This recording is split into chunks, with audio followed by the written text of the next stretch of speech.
School Principal, my dear cousin, Ludivina Esther de Lima Volante.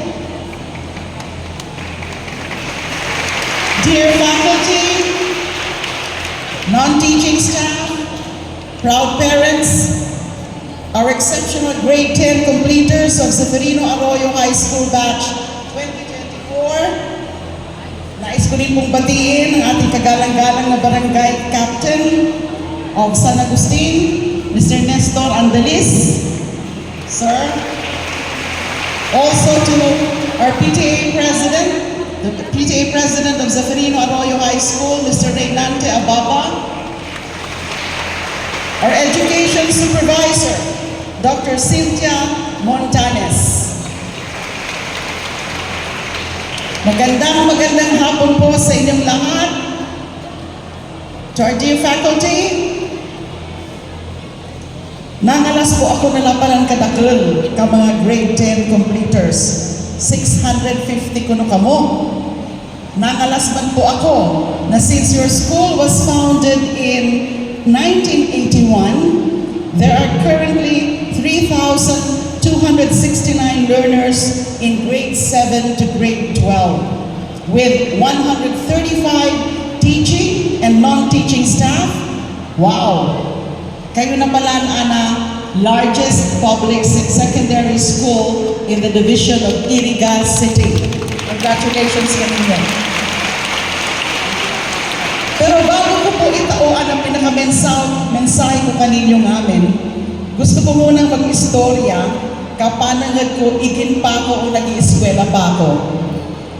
Isin ninyo, sa ating kong pinangigin, I grew up here in Iriga City, especially in San Agustin. I'm the eldest of 4 children. So daddy ko po, idana po iya, kinupo na po siya ng mahal na Diyos ko 2012.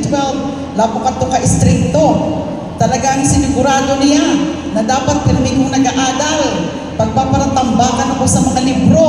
Kaya at an early stage, I began to appreciate reading books, reading encyclopedias, and other types of reading. Pero sa mami ko po, medyo sosyal.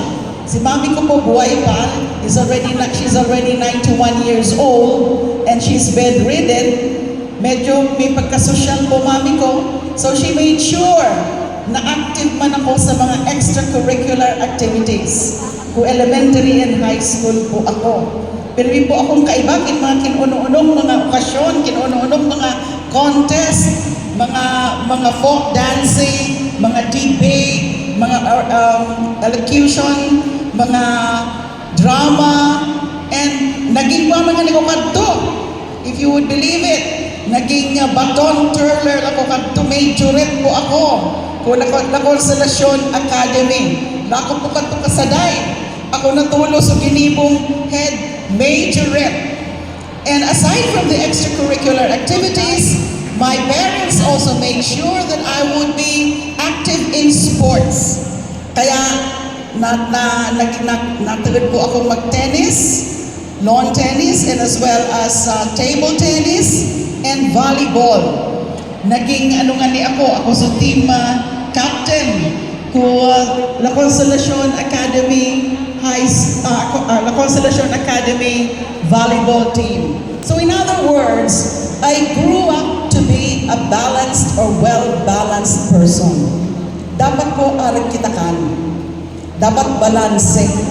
Academically or cerebrally and also socially. Engage in mental work, engage in physical work, engage in social work. Importante po yan for our growth, a balanced or a well-balanced personality. So let me now go to my main speech, and I hope you would have the patience to listen to me.